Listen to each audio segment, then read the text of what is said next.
Okay. Can we start now? एक minute sir. Okay. Recording शुरू हो जाए सर, फिर शुरू कर दे.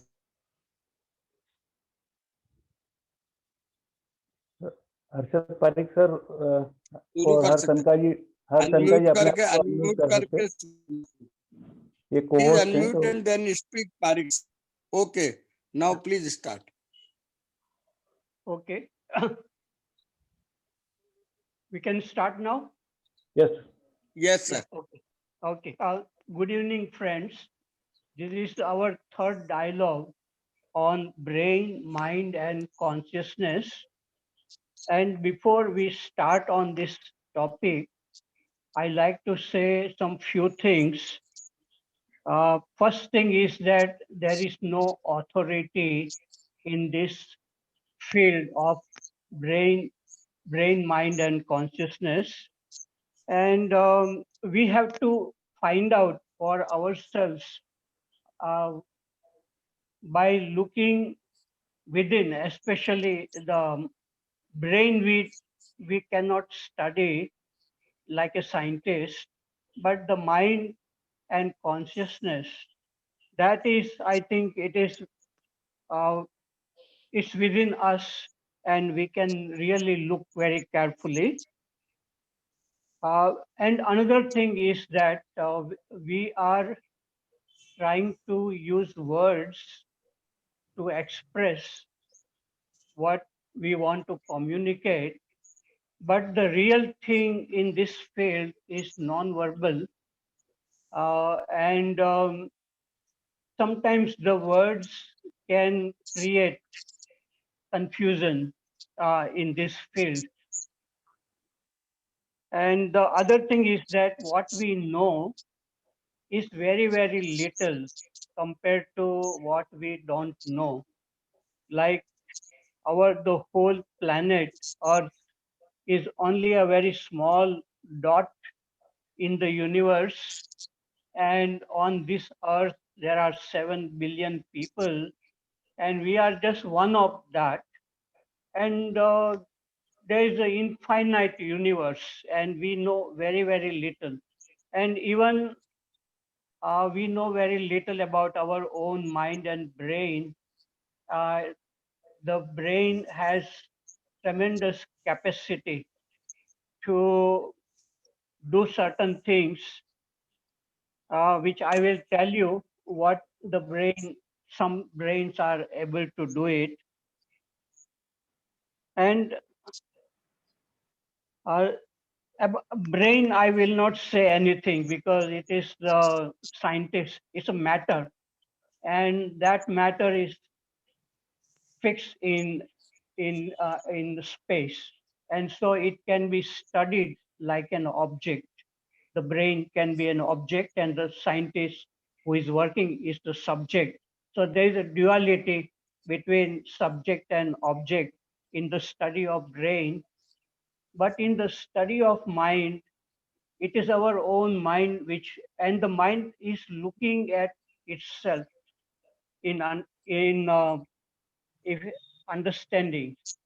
And so the subject and the object, or the observer and the observed, they are one in this study of the mind. And what we mean by mind here is the thinking thoughts which are coming and going, and whether we like it or not, these thoughts are popping up. And at one time, there is one thought, say politics, then it may jump to sports or some music. And there is a continuous kind of change happening in our mind, which is a thinking. And most of the time, we are not aware of how this jump taking place from one thought to the other thought. But when we become curious about this process of thinking, then sometimes we are able to catch up some a thought when is about to start, because in what is involved in thought is the memory, and that memory is stored maybe in the brain or somewhere. And then um, there is a language also we have studied. So the combination of the memory plus language is also a kind of memory, because we have learned a language and all these words are stored. So thinking is coming from memory, and there is nothing new in thinking, because thinking comes from the past knowledge, and it is continuously changing these thoughts. But there is something else I feel, and many people, even Krishnaji has said, that there is something apart from thinking, is what is called awareness or choiceless awareness, which can see the thoughts arising. And generally, this awareness is not awakened in most human beings, even though they may use the word awareness. What is going on in the minds of most people is just the thoughts coming and going, and there is no awareness, there is no curiosity. And because of that, um, many reactions come in relationship, like fear, anger, jealousy, loneliness, and all these things are not observed. And so they complicate our life a lot in relationship with people. And when this, when we begin to feel awareness, the real, when we can really look at the beginning of any problem, and then we feel that something new, a new dimension has come in our life, and we feel very curious about it, because it was not there before. Our mind was just going round and round from one thinking to another thinking, and getting angry sometimes and feeling lonely. But when this dimension of awareness, which is not thinking, when it comes, it can see the thinking very clearly. And then it makes life very, very healthy, happy, creative, and we feel that something new has happened. And there is also the corresponding change happens in the brain also, and the whole body. And one can feel that something new has happened in the brain. And when this was happening in my life in 1970s, I was very, very curious about what is going on in the body and brain. And I was writing letters to Krishnaji also, describing what was something new, movement has started going in the happening in the brain. And I was just curious. I did not know about it much, but I began to see things very, very beautiful, and very strange, as if looking for the first time everything.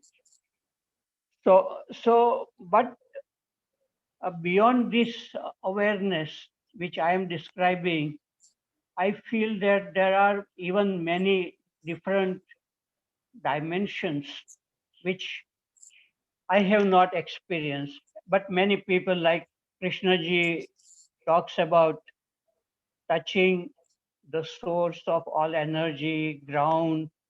And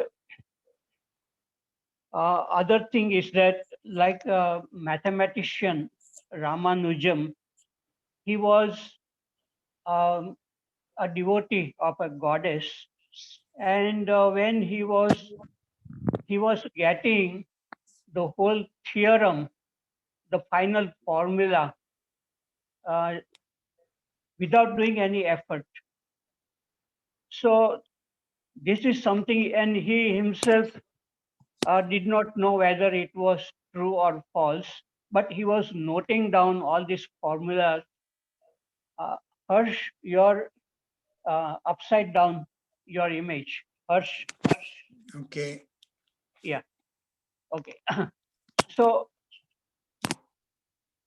this Ramanujam, he was a young man and he was very passionate about mathematics and many formulas in the final form without doing step by step were coming. So the brain has amazing capacity and different people have a different capacity like that.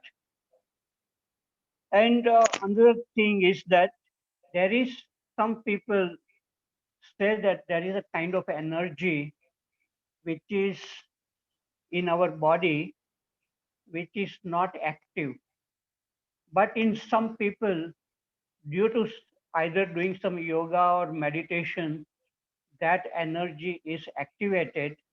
And they say that it is at the base of the spine. And when it is activated, it goes to the brain and it begins to transform the brain. And they call it Kundalini. And Krishnaji knew a lot about it, but he was not talking about it because he said it is very dangerous. But I had met another person called Pandit Gopi Krishna from Kashmir, and he was an expert. He had many years of experience in Kundalini, and he was writing amazingly beautiful books.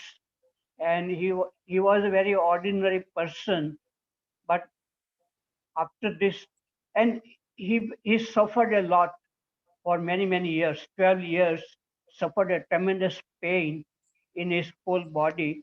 But when this process was stabilized, he began to write beautifully. Many poems started coming to him. And first, these poems came in the language which he knew, like Hindi and English. And then even other languages like Persian, Urdu, and even German language poems started coming to him as if somewhere from the space he was getting directly in his mind. And so again, I am trying to say that the brain has amazing capacity, and it seems that so much thing is already there around us. We are not able to catch it.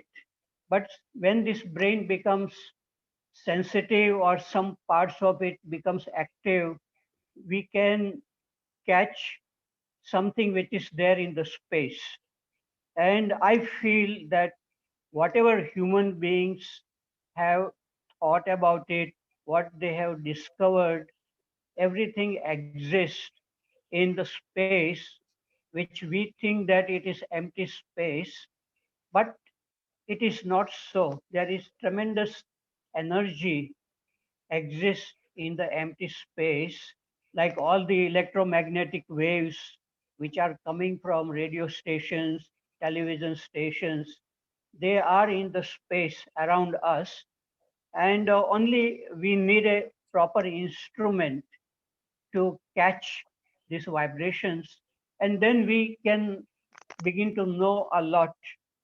And so our brain, I feel that it is not just a static instrument, but it can also work like a transmitter, which can transmit thoughts in the form of waves, though the scientists have not been able to catch these thought waves. And and the brain can also work like a receiver. And so sometimes people are able to communicate across space with the thought waves, what they call telepathy. And I don't know whether scientists still are not very sure. They have not able to understand, not able to capture these thought waves which are being transmitted. And some people have the ability, what they call clairvoyance.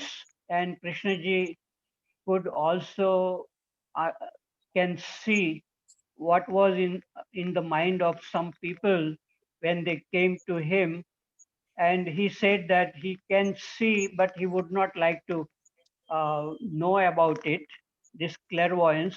And if it is really true, this clairvoyance, it means something is transmitted from that person, and what that person thinks, even he doesn't speak, even if he thinks, those thought waves are spreading all around, and some people can catch these waves. And so, and also Rupert Sheldrake's, he believed from his scientific work that there are morphogenic fields that are transmitted from even animals and birds.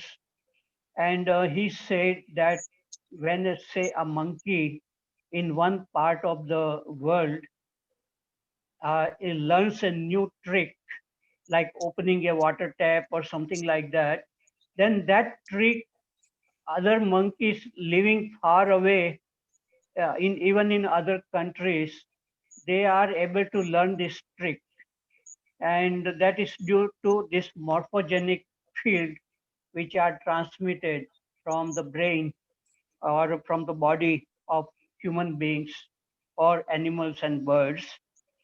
And there is also Sri Aurobindo. He was trying to, through his sadhana, he was trying to bring down something what he called super consciousness.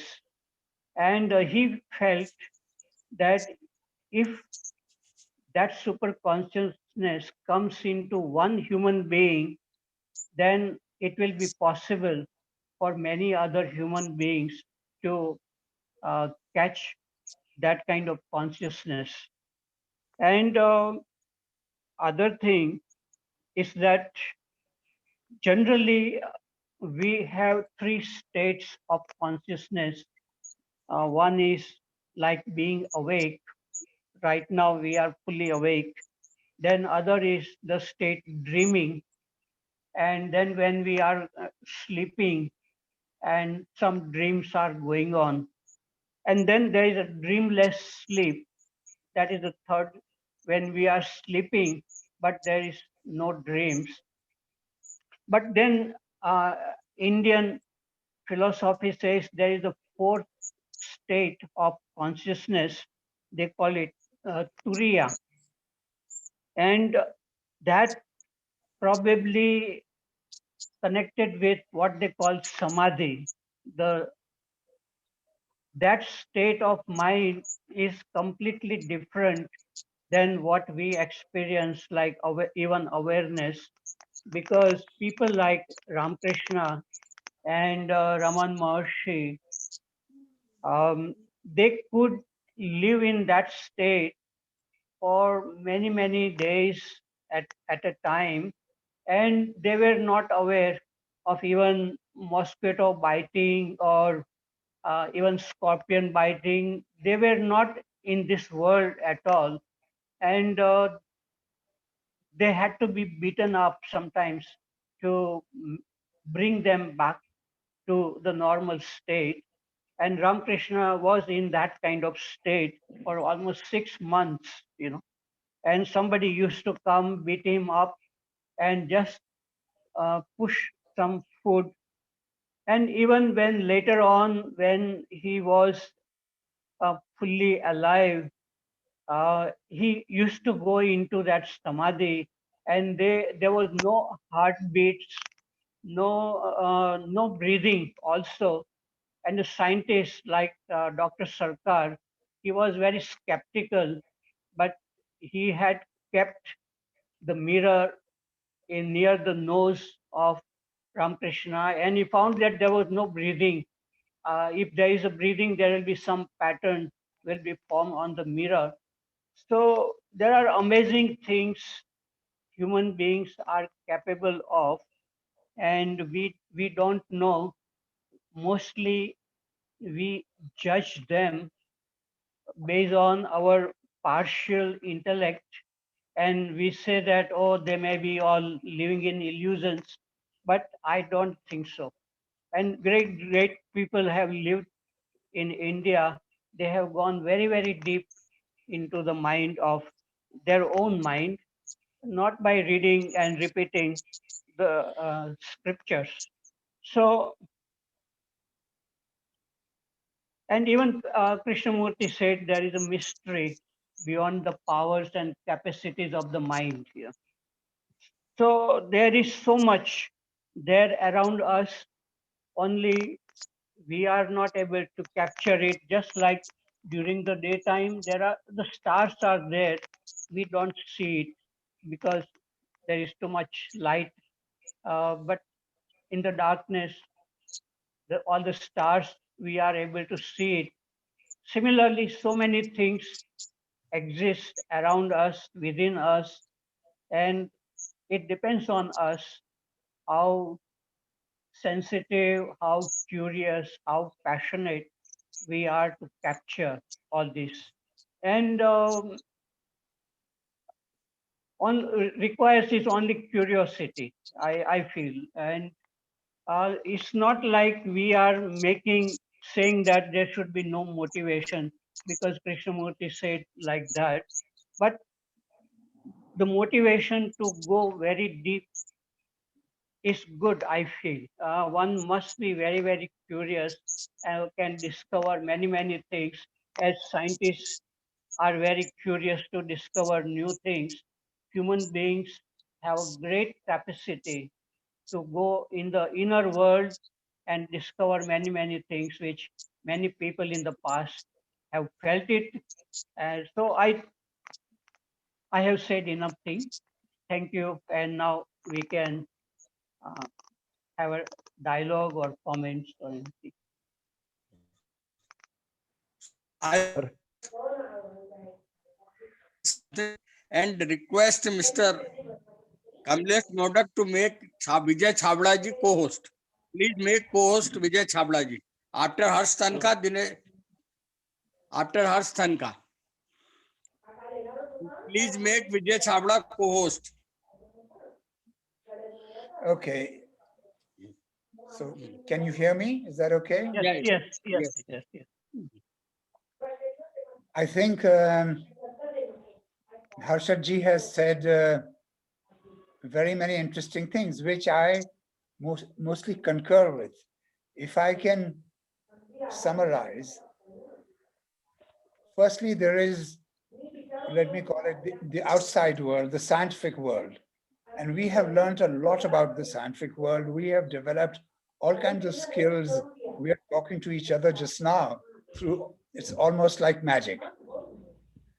But what has been unexplored, except by a few people, is, I would call it the mind, except what can be done in the mind, with the mind, all kinds of capacities that human beings have that we have hardly explored. 1,000 years ago, we had not explored the physical world, and we were unaware of such things like we have now. We can phone each other and television and flying through the air. So that would have been just as surprising in the physical world. In the same way, we have not, in the inner world, I'll call it the mind, we have not seen yet what the human mind is capable of, except for a few people. And And yes, there is a lot that we can do, but this brings up an interesting question. And Krishnamurti warns about this. He says that there are things like siddhis. People can attain all kinds of skills in clairvoyance, in maybe reading other people's minds, in maybe, but these may still be distractions. Definitely they're there, they exist. And just like there may be no problem in getting to know science extremely well, there may be no great difficulty in getting to know how to communicate directly between minds. And maybe human beings will learn how to do that at some point. But he seems to be pointing to something else, something that is free of even of all that. And maybe we can call it, for today, because he calls it different things, we can call it super consciousness.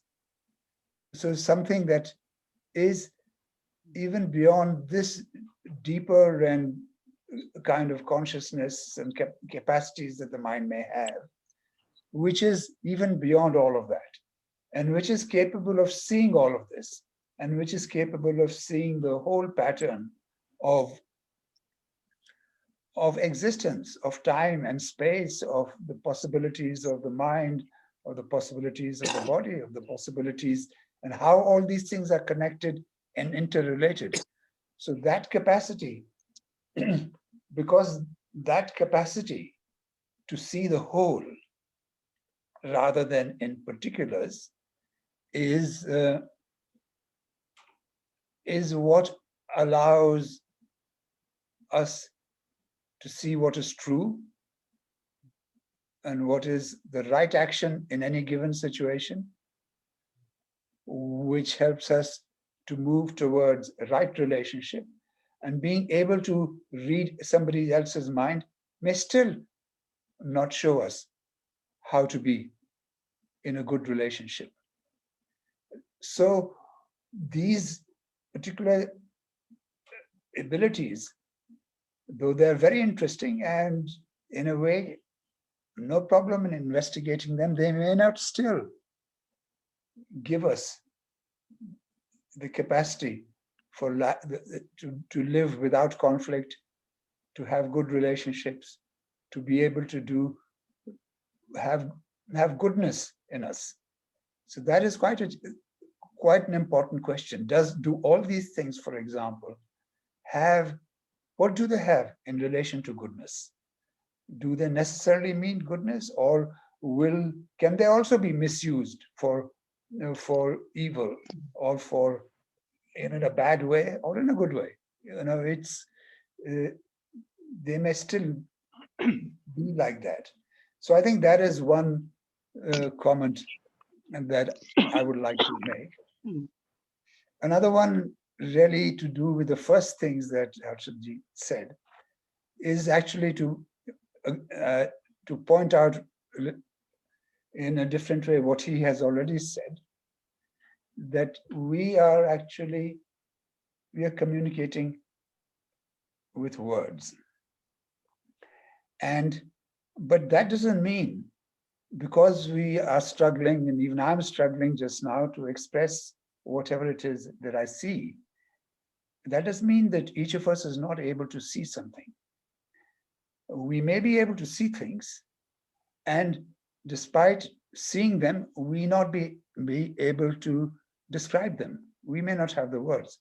Think of yourself going to, I don't know, some country that you don't know, say Russia, and you don't know Russian, right? Now, what will people think as you try and explain anything, even the simplest things to them? They won't have any idea that you know about these things, because you can't communicate to them what is that you're seeing. Now, I think that about these deep matters, we are all in that situation. We are actually seeing a lot more than we are able to express.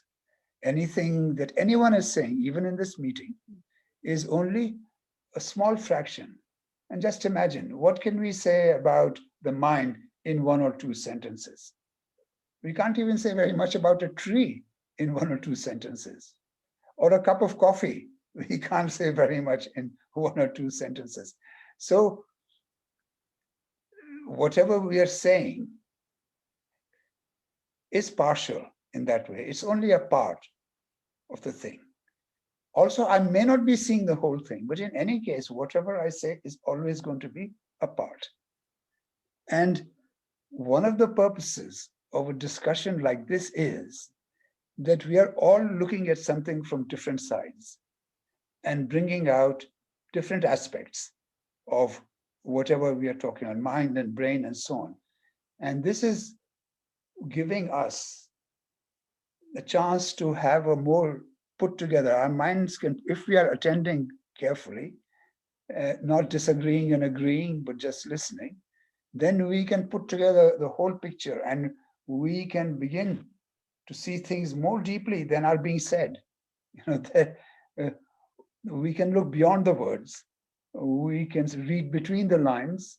We can see much more than is being said. But this means a very active listening on our part. And Krishnaji always demanded that. He would sometimes say, are you doing this now?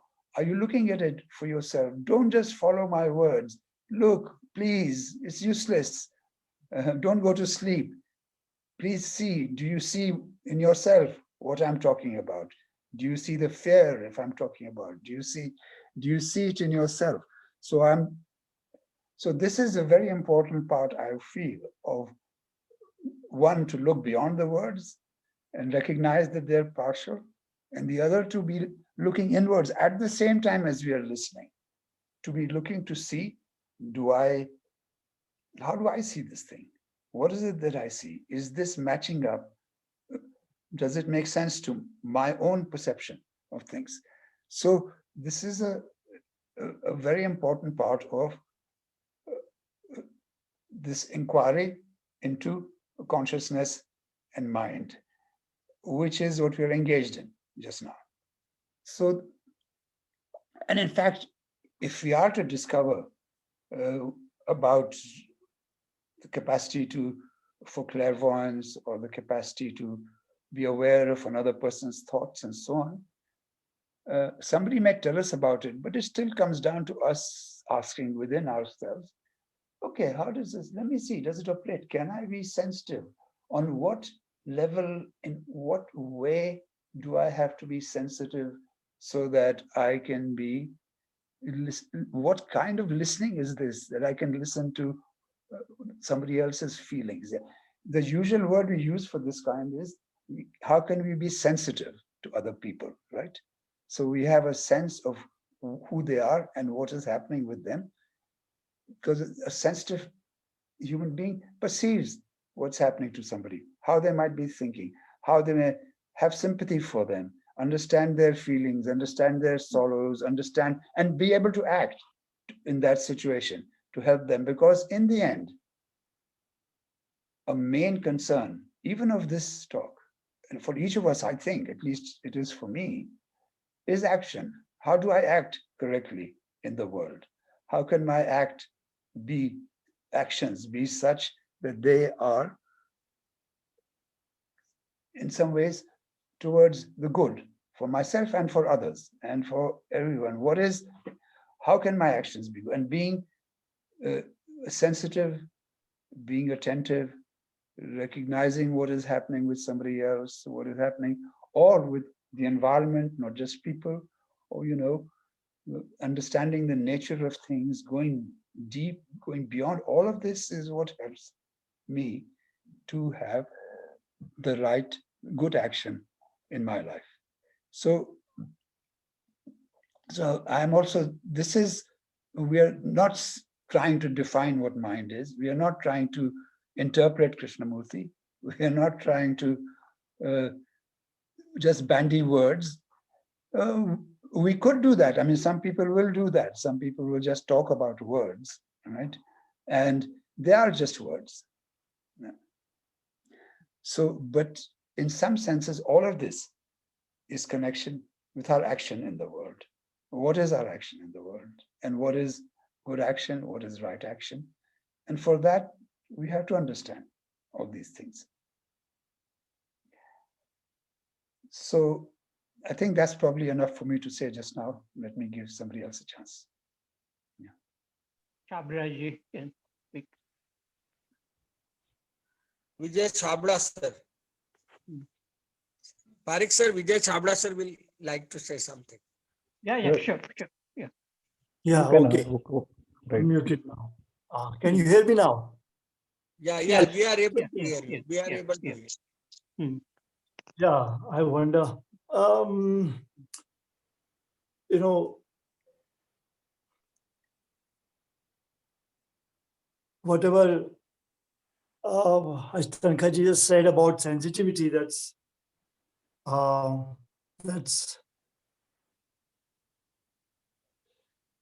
actually one observes in a way throughout the day in all interactions. It's very interesting. At what level and to sense anything in oneself or around oneself, uh, except at some object level, uh, demands, doesn't it?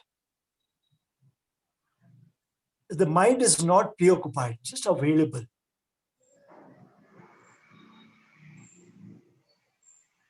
Because then that kind of thing happens naturally.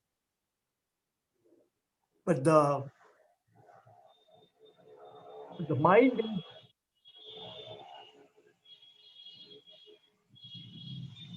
always in action because of maybe external demands or in some train of thought.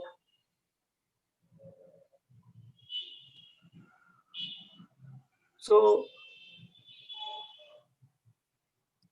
that's very interesting when one happens to sense what at what level. I have another one question, or maybe we can investigate.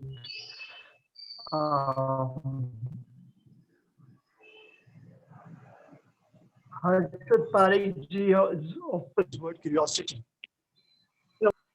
Whether it is a curiosity in the sense of what does it really mean? You look, obviously there's a connection, there's a contact, or listen to the sounds, or listen and then whatever sounds are there, you're just available, you have your senses open. Or is it more focused? It is a curiosity, normally it's a curiosity about something, we are curious about it. Curious to know more, to go deeper, uh, to get somewhere. What is involved in this? Sajji, you have often used this word, and I'm not very sure. You know, uh, you also talked about motive. So yeah, I've no objection to motive as such, uh, except that all objection to anything, things have consequences. So there's no, uh, you know, so it's not that what is right or what is wrong. There are simply consequences. All if there is a motive, then it has consequences. That's all. But I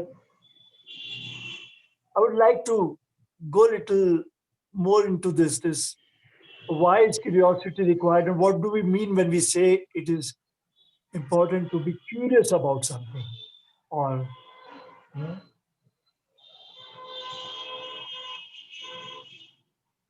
have you Harshad ji, have Yeah. you understood my question? Yeah. Do you want me to answer? Yeah, Yes, just yes. a little explore this. Yeah, because Yeah. I'm Yeah. saying this Hmm.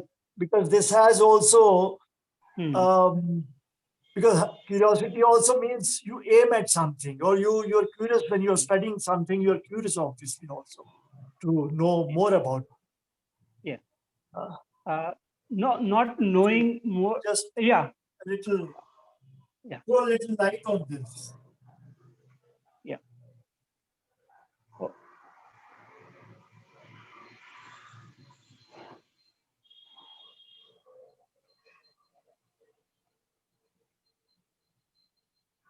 hello. Okay. Chhabra ji. Just a sec. Just a sec. I think Yeah. somebody must have called, so this thing goes down. Just a sec. Yeah, now volume goes down, so I can't hear. Okay. Yeah. So Yeah, now yes. should I speak now, or somebody else would like to speak? Or you want me to No answer what specific. is What this? I mean is, Sir, I he just wanted to answer. He wants answer. Yeah. Chhabra Answer. sir something. wants answer.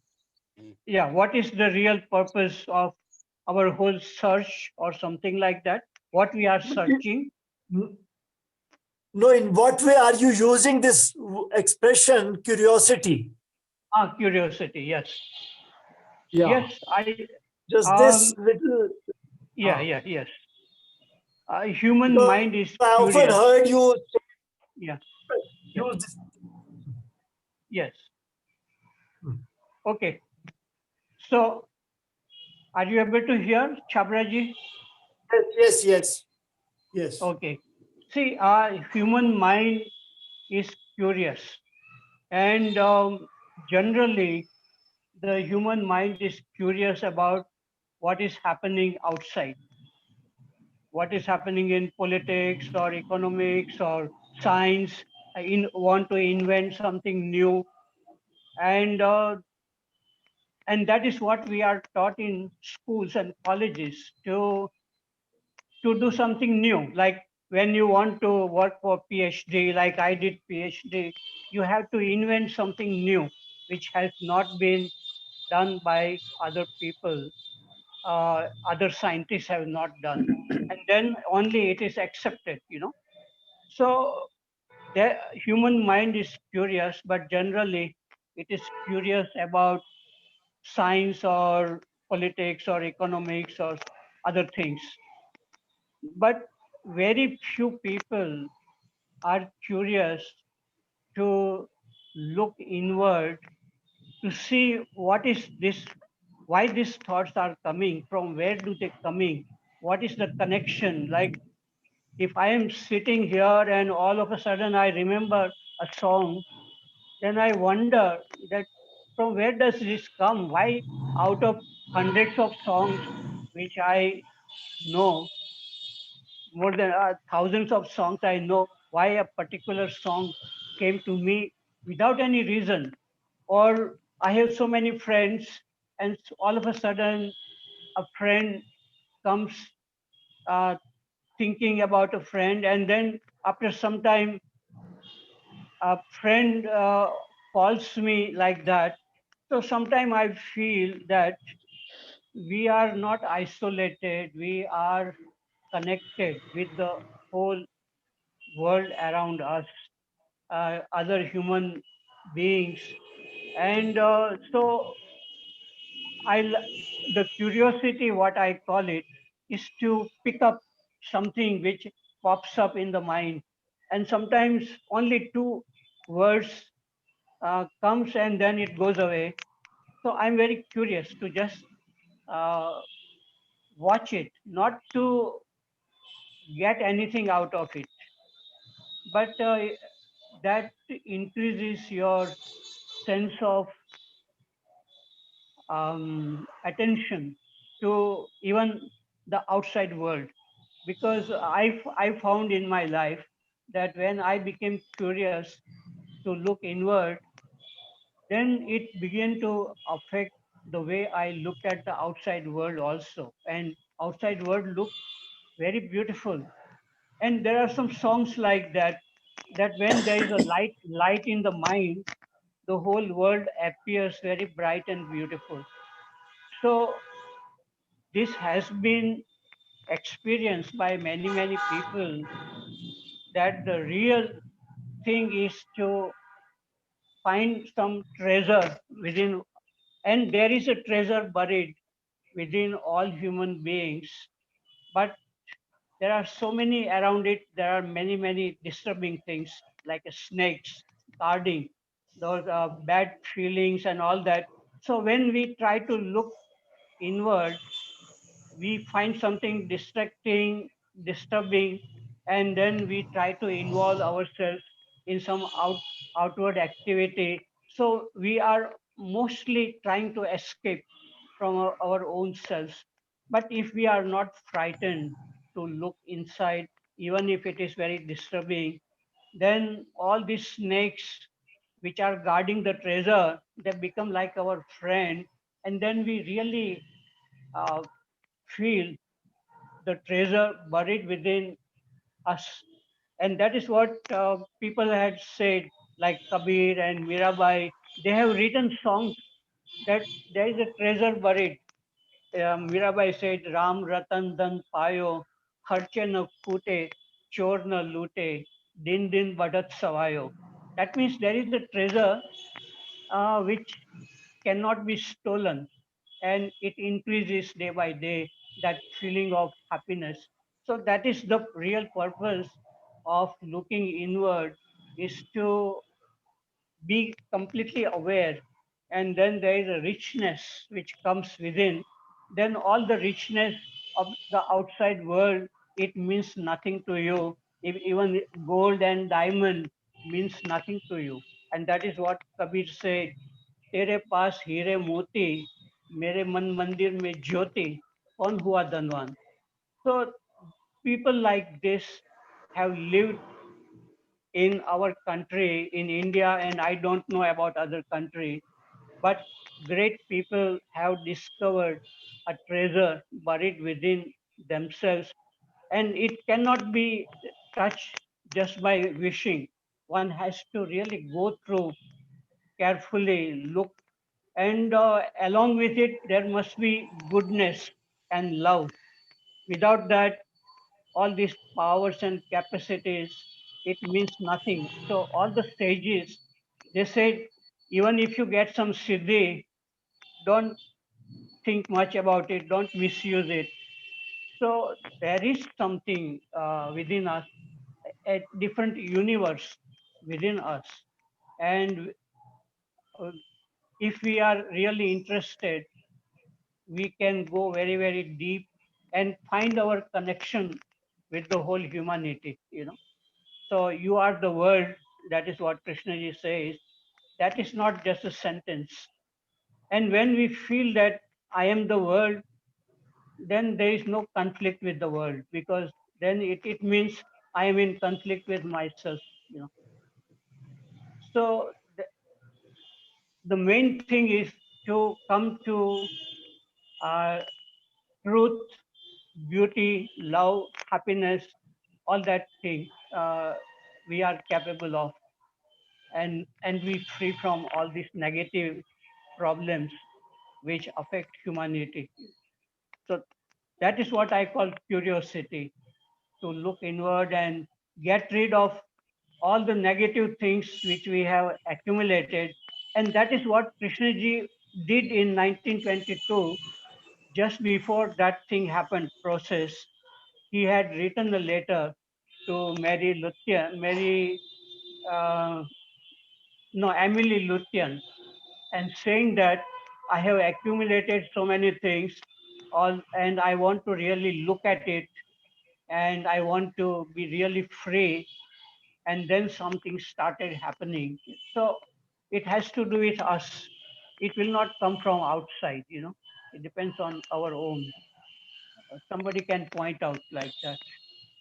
Thank you. So essentially, if I understand you correctly, basically it's what sense of wonder Yeah. is, because if you don't want to say curiosity about something, there's a general sense of wonder. One is always basically curious, essentially curious, but probably it gets hijacked by that sense of curious about something, about this, about that. Whereas that sense, it's also sense of wonder, Yes. because everything seems to create that. If you are in contact and open to the whispers within, whispers outside, whatever is happening outside, if there's a certain quality of attention, certain quality of awareness, as looking at the whole field within and without, then there is very naturally a sense of wonder. So if that is what I understand, you're saying curiosity for that, right? Yeah. Yes. Ah. There's one, Vaidi Murthy, I think, has a question. So let me Yeah. let No, actually, the hand I'm here. Dinesh Vaidi Wagmare. Murthy. Yeah. Wagmar. Yeah. Hello. Yeah. Sir, I want to discuss one thing Yeah. related to mind and Little brain. louder. Ah. Can you listen to me now? Yes. Yeah. Are you able to Okay. listen to me? Yes, we Yeah, can yeah. hear you. Yes, clearly. I was working with the sound. In Yeah. relation to mind and brain, Yeah. I want to discuss one thing about the Yeah. memory part. With the age, the memory becomes less. Another thing, so mind is related to brain. And Krishnamurti pointed out many times that we are talking of psychological memory and Yes. psychological time, not of the chronological time. But if we see actually, not theoretically, not if we see actually that chronological time is also made by man. It is only recorded, and that is recorded in brain only, or we are just recording it in the brain. Chronological time also, because there is nothing like time. It is only a change which we are recording since ages. Similarly, psychological time also, what he has pointed out, the psychological time is also the recording of the psychological events took place in the past. So both the things are recorded in the mind, and it is of similar nature. So how he is able to segregate that this is chronological time and this is psychological time, and psychological time can be you can get rid of, or you can free of the psychological memory just by looking at the truth of the fact. I want to discuss this, sir. Yeah. Yeah. Yeah. Yeah.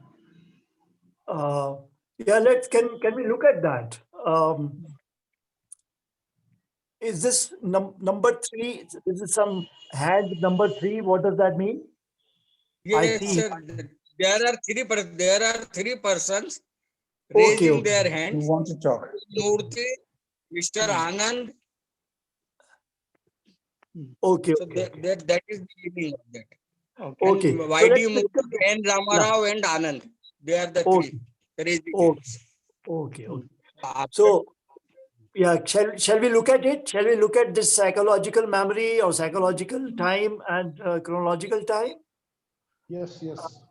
Um, See, chronological time doesn't create any issue that I have an appointment tomorrow, or or 3 days later, or I had appointment with this person's last year also. All this memory, this is uh, you know in the functional domain.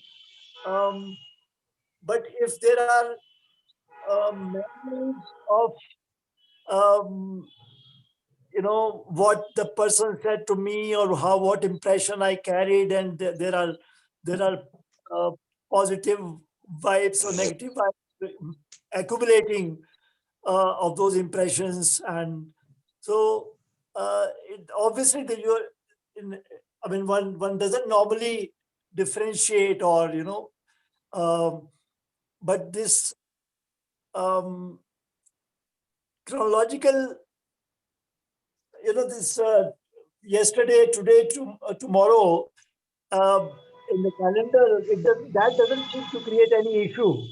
But what does create an issue is what past intervening and coming in the way when I want to contact you, when I'm interacting with you, and the past impressions that you said something unpleasant to me, and I'm still carrying and still have accumulated, and that's stored. Now, uh,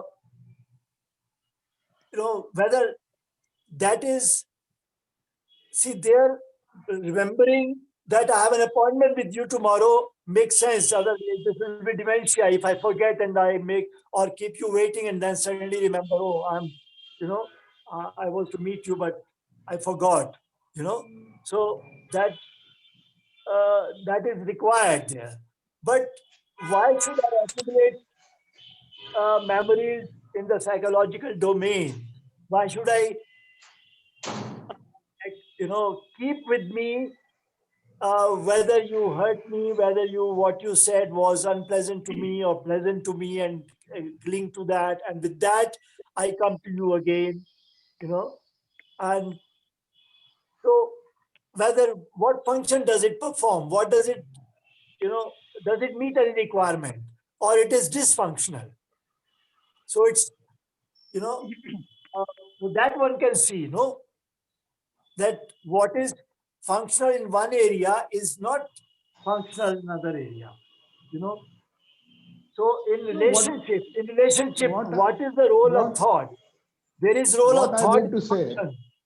Ah, what I want to discuss, yeah. whether it is a chronological time or whether it is a psychological time, what he has referred, both are recorded in the memory and both are recordings only. So how can we say, how even Krishnamurti, I just want to explore, I want to discuss. How May I he says respond to that, this question? yes, sir, Yeah, please. yeah, please, Yeah. please, Yes, Harshad. please, Yes, sir, please. Okay. Tankha sir, please, All right. Tankha sir, please, go ahead. All right, I'll respond to this.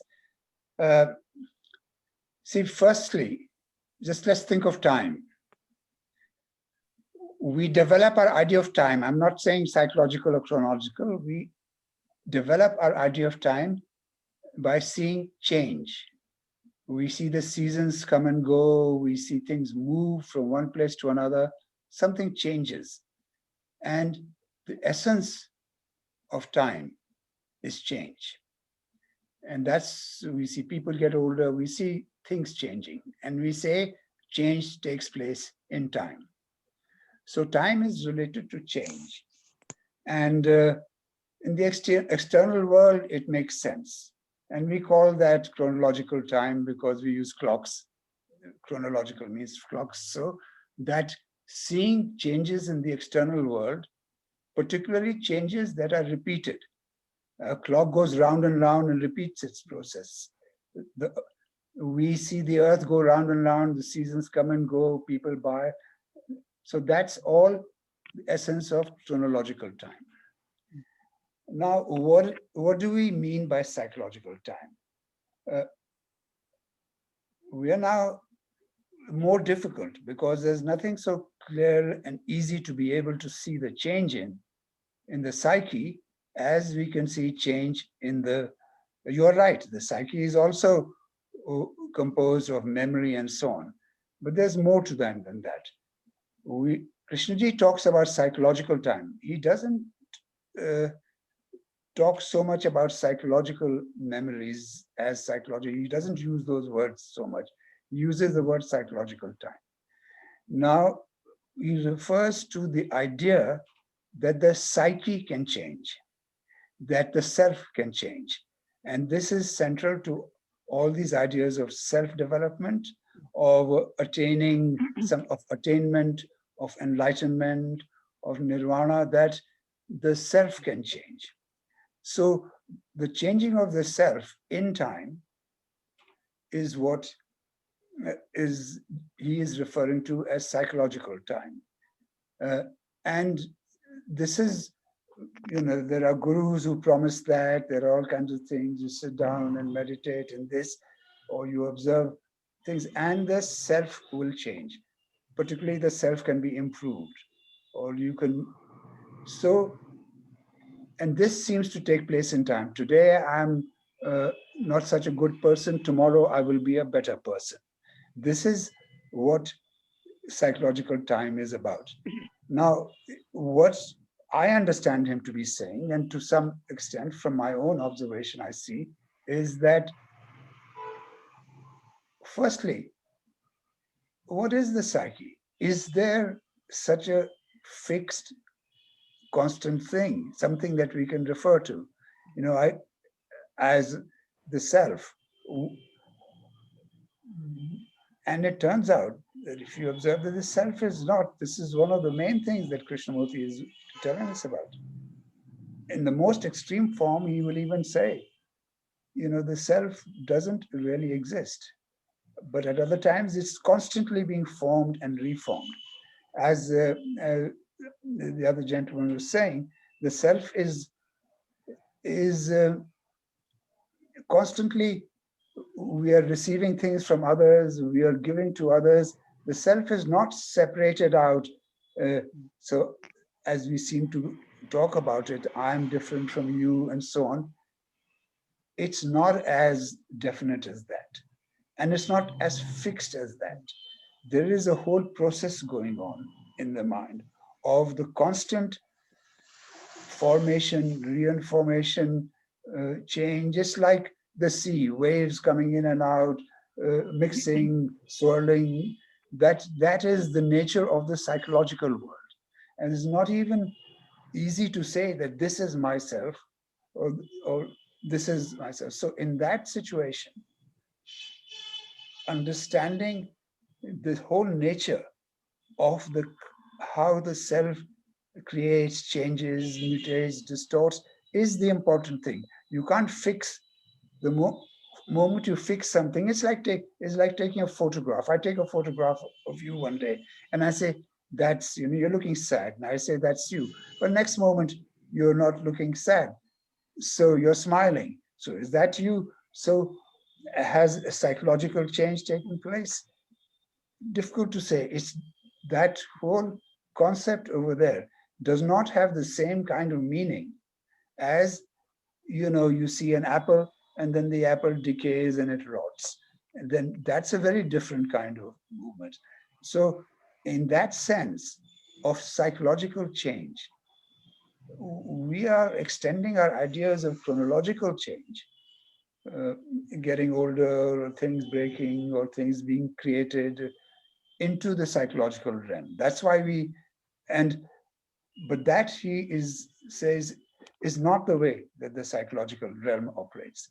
The whole question, obviously, there is something like the self, but that's not such a fixed entity. It's a very fluid entity. It's always in change, and and we're affecting each other, and it's flowing in and out. It's like the ocean of self, and we partake of some part of it at one point and something else at another point, and it's keep changing.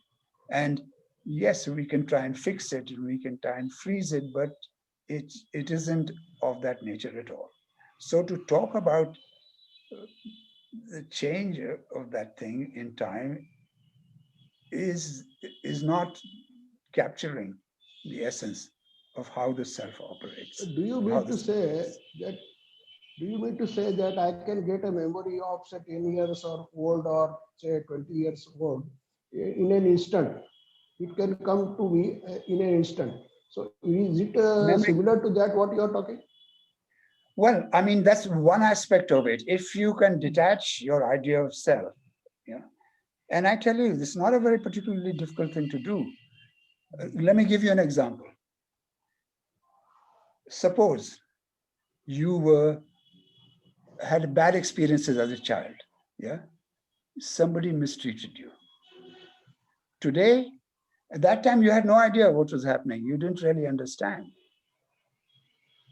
But today, if you want to, if you can detach yourself from the idea that this is me now, today, I'm feeling like this, and allow your mind to try the memory to traverse back to when you were 10 years old and somebody in school was mistreating you, you will find that you can relive that. You can even understand the person. You can understand what was going on. With it's is not a particular thing. And even psychiatrists use that to help you to understand what has happened to you and what has happened, and things that are, it's not such a difficult thing to detach yourself from your present self and move into a different part of yourself or your present idea of yourself. Mostly the self is the idea we have of ourselves. It's the image that we have of ourselves. I think I am a good person. No, so you can change your ideas all the time. But that's not psychological time. That's not this freedom from the self that Krishnamurti is talking about. So anyway, I don't know. This is my understanding of all of this. Yeah, may I say something to Sir, this? See, it's the whole idea of, I think, becoming is involved, and Yes. see, I can say the same thing. Well, this thing, somebody says, "Oh, yes, I have done this," or so it can be a very a statement. Well, yes, I cooked the food today. It can be very functional, or Hmm. it can, a lot of value can go into it. That, oh, I cooked. It's that's why it's implying, that's why it's so good, and or you're enjoying it and all. I cooked the food. Now, it's the same sentence basically, and but what is the, now this psyche attaching certain value to it is the part of that identification, and helping the self to come into a proper form and being. you know Yes. it can be simple functional thing. Well, it's Yes. kind of No, no. Actually, dominating. Who I did was it? trying Yes, to I. I was trying to understand what Krishnamurti means by the mutation of the brain cells, because he is not saying the gradual change. He is saying that the mutation will take place. So, how can we Yeah. address to this? Yeah. sir, Mr. Murthy is waiting to ask the question. Three Yeah. persons already in queue. So we have to Yeah. attend them also, please. Yes. Yeah. Yes. So then we can go in Vagmare's question also. But Hmm. Yeah. after taking Murthy's question first. Okay. Yeah. Murthy, please go on. Hmm. Yeah, thank you, Please sir. unmute Uh, yourself. yeah, are you listening to me, sir? Yes. Yes. Yeah. Yes, yes. Sir, my question is like this. Uh, Krishna ji talked about thought being aware of itself in some of his dialogues, and he was also very emphatic. It is not that the thinker is aware of thought, it is not that the self is aware of thought, but thought itself being aware of itself. And also he mentions if the thought can be aware of itself, there is a possibility that thought can understand its limitation, and it will understand that it has made a mistake by coming into the psychological world, and therefore it can voluntarily, easily, without effort, exit from the psychological world. In one of the dialogues with Professor Krishna and David Moody, this issue was discussed, and Professor Krishna is of the view that thought being a subjective matter in the consciousness, he talks of two parts in the human consciousness. One is the subjective part created by thought, that is I, me, myself, and all the other chicanery created by thought, which are part of the human consciousness. And he says there is another part, the universal part, comprising of observation, awareness, attention, etc. So he is of the view that because thought is not a universal phenomena, is not a universal faculty, so there is no possibility of thought being aware of itself. My question is, when the self, which is a creation of human thought, is able to be aware of many things, like I am aware of my surroundings, I am aware of my pain in the body, I am aware of my thoughts, I am aware of my feelings, etc., then why can't thought be aware of itself? That's all, sir. See, uh, see, if one is not going into academic exercise, the same, if I go back to that example just now I gave, isn't it possible for the mind where it is attaching importance to that sense of I did something? Now, can't there be awareness of that at that very on the spur of the moment? You know, whether there is awareness of it, whether thought becomes aware of it, you know, but that possibility is there, you know, that mind attaching importance to something, just taking cognizance of what it is doing, what the thought that is emerging, that is being expressed, and the value being attached to it. This whole thing being appearing in certain light, you know, not being missed out. Now you may call it, there's a certain awareness, there's a light of awareness, this all comes, appears in the light of awareness, or thought is becoming. Does it make sense?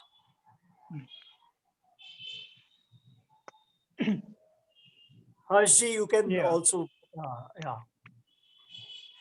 So In the this is question, it's a very complex question. You know, it's complex because we tend to use, as Chhavraji is pointing out, the word I in many ways. And even within the question, one may be using the word I in many ways. You know, I go to passport control when I come in at the airport and say, I'm an Indian, right? That's all. All I mean is I have a, well, actually I don't. I have a British passport. So I should say I'm British. So, so, so that's already illustrates what I'm talking about, right? But when I watch India play England at cricket, I support the Indian team because I know the Indian team better, right? Now, when does this become a problem? So this is what I mean by the self is often defined just by the words that I'm using at the time. I'm referring to different things when I'm using the word I. It's not such a fixed entity. So one of the things we need to do is really to examine in each instance how we're using the word I. Now, does my saying that I'm Indian mean that I have to fight Pakistan? See, it's when I get that fixed on the idea that I'm Indian, and there is something like my country, and then people have fed into my mind all kinds of ideas of the honor of the country and the glory of protecting whatever and what, I don't know really, but those ideas are fed into one. And so there you are. And then soldiers are drilled, you know, every day. Things are repeated. So they are completely indoctrinated in fighting. So then they go and fight and die for the country, right? So you have to watch this whole movement of the self, how the self is being produced, how the self is being generated, what is reinforcing the self, what is dissolving the self, when is it relevant, when is it not. It's the whole question of the self. And in a way, that's what we are trying to do here. We are trying to understand the complexity of this idea. So we can't say simple things about it. It is that, or it isn't that. It's and there are even more aspects to this, which I don't want to go into it right now. Yeah. Sir, but do you subscribe to the fact that there are two parts in the human consciousness? One is created by thought, which is a subjective part, and other is the universal part, which is given inherently to all human beings. But Krishnaji never talked about this. But Okay, I can Professor say Krishna, something about that if you like. Yeah. yeah. I think that when I hear somebody saying that, my response is somebody is looking at the whole cosmos, at the universe, and he's making these statements. What could he mean? How do I understand? What does he mean? I'm not looking at the words so much in the definitions of the word. What does he mean by when he says that one part is subjective and one part is objective? This is what I mean. I understand by this. I may be wrong. I'm just trying to understand what somebody might mean by that. Is that there is something which is capable of seeing the truth of things. There is such a thing as truth. There is a truth of things. And this truth does not depend on me or you or anybody else. It is what is. And that is that, and we are capable of perceiving that. Things will get in the way, things will cloud and distort our vision. And we have to learn to not, our vision, how it cannot be distorted. But there is what is, right? Even Indian philosophy will say that. Everybody will say there is what is, and this is not dependent on human beings. This exists independent of human beings. Then there is what we have, that a thought has created. Now let's forget the self for the moment. Think of atoms and molecules and so on. This is what scientists, they have observed phenomena in the natural world, and they have made some theories, and there's a way of describing it in terms of atoms. People used to describe it before in different ways. Now we are describing it today in terms of atoms. So yes, atoms and so on. And of course, you get the atom bomb and things like that out of that description. So in some ways, that's very real. It's very real and actual to say.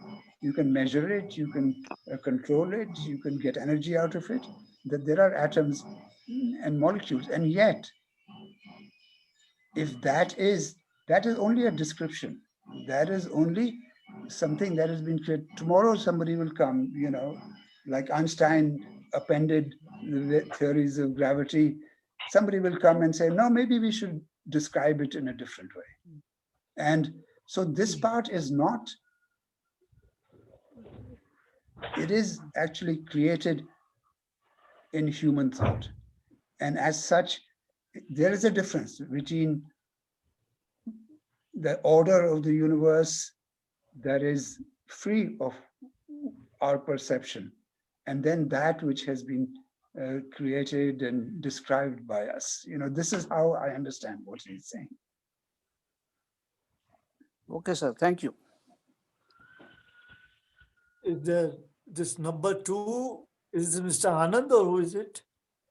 I see. No, there's just two people who've raised their hand because they want to speak. Yeah. Anand sir. Anand sir.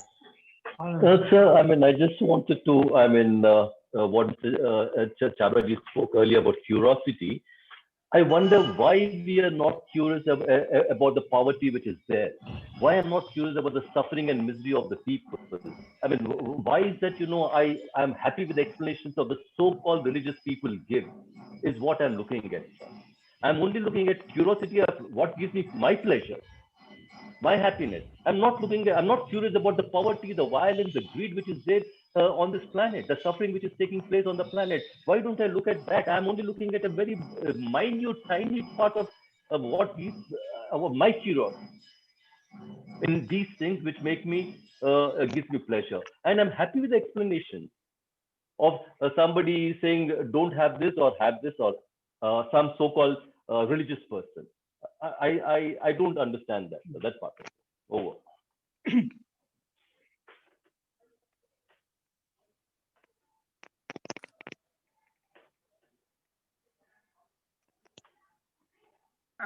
I must admit, may I say something? Yeah, please. This poverty exists.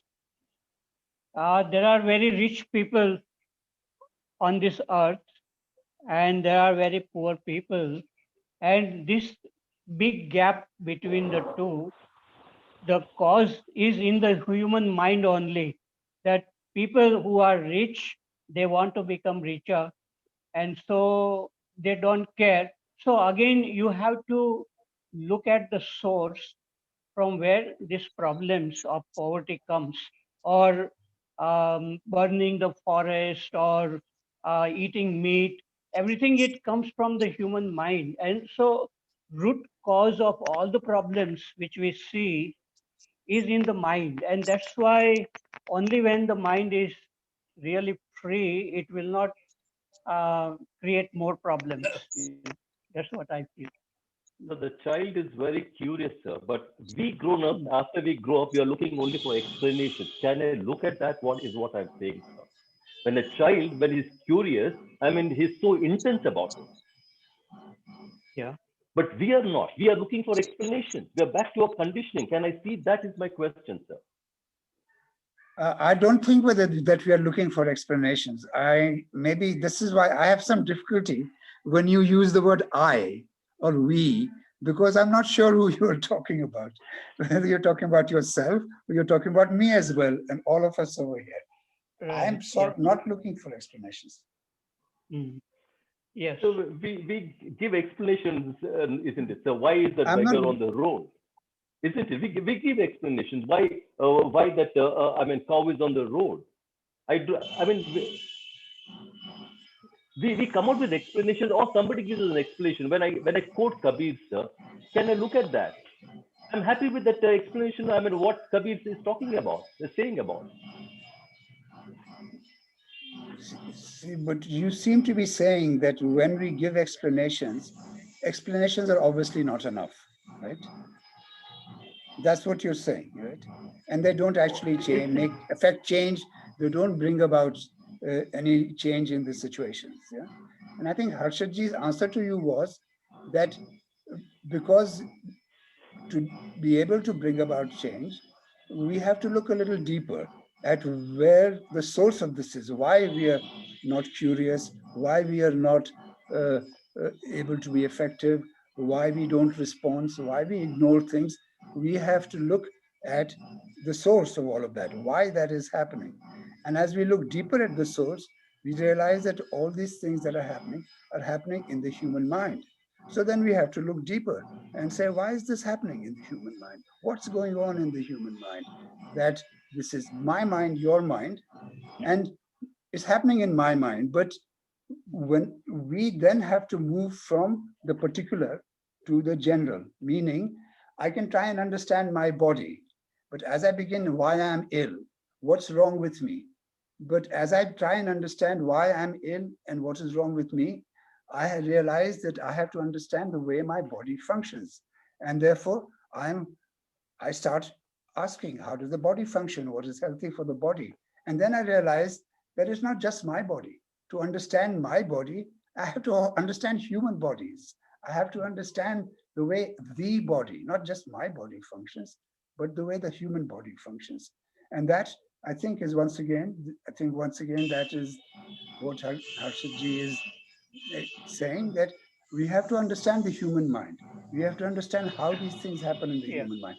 Then we Yeah. will be able to find the what how Yeah. these things So happen. what I'm Yeah. asking is, as we grow May up, I say we are one thing? Yeah. accumulating. Yeah. Yes, Yeah. sir.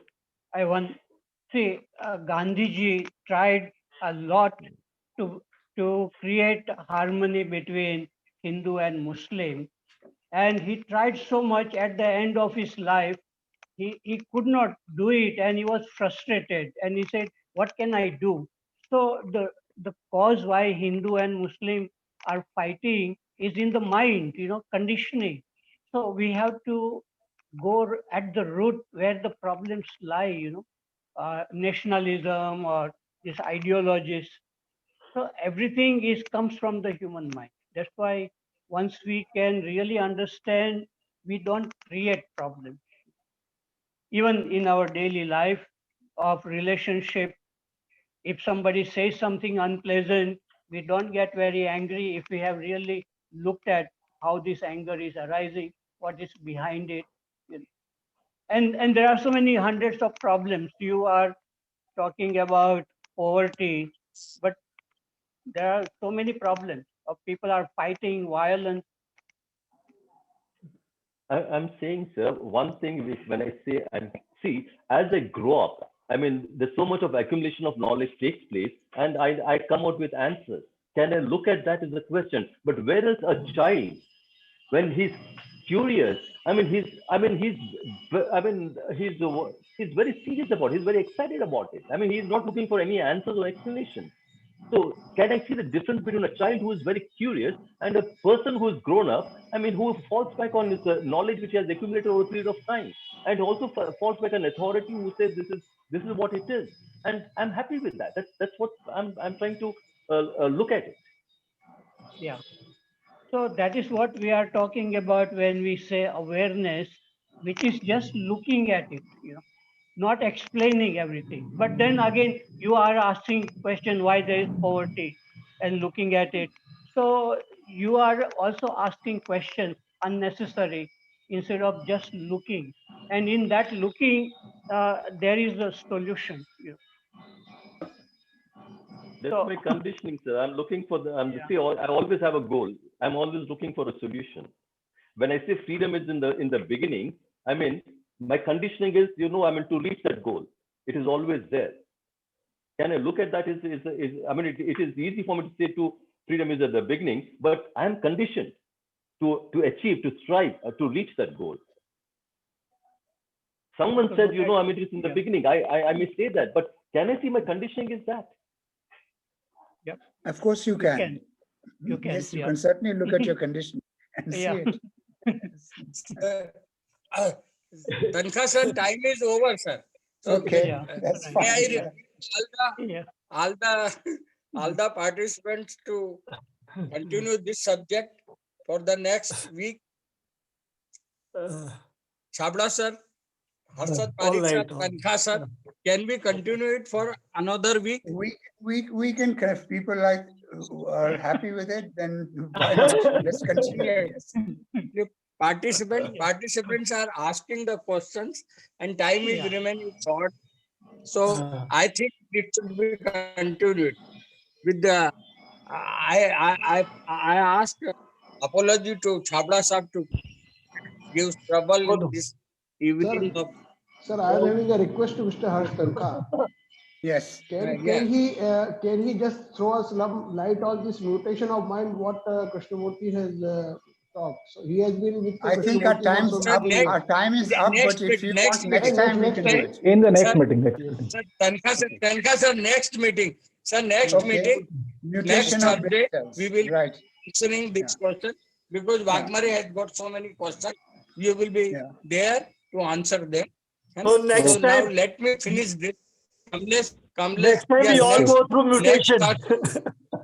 Yeah. Yes. yeah. No, Next. that can ask any question or anybody can ask any question and subject remains has got no meaning for us. But still, I welcome all the participants, all the questions. So Thanks. please close it. We are calling all the guest speakers on the next Thursday. Thank you very Thanks much. for Thank you, thanks Thank all you, Vagmari. the sir. Thank you, everybody. participants Thank you, and the thank you, speakers. Thank you. Okay, sir. Thank Thanks. you. Thank you. Please close Thank it. you, Please. everybody. Yeah. I am very much thankful to Tankha sir, Parekh sir, and Chhabra sir. Thank you very much. Thank you. Okay. Thank Close you it for now. organizing it all. And yes, Oh, nice of you for saying, sweet of you for saying. Nobody has said yet to me. So I take it as a compliment. Thank you. Great job, sir. Great job. Okay. Thank you very much. Sir, please come in time. Anand sir, please come in time. Next Thursday. Today you are a bit late. I am expecting you all the way.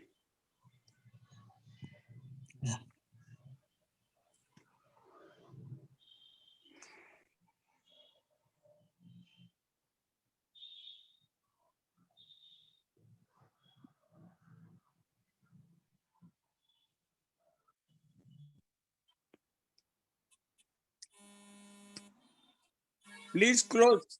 Kamlesh sir, please close it.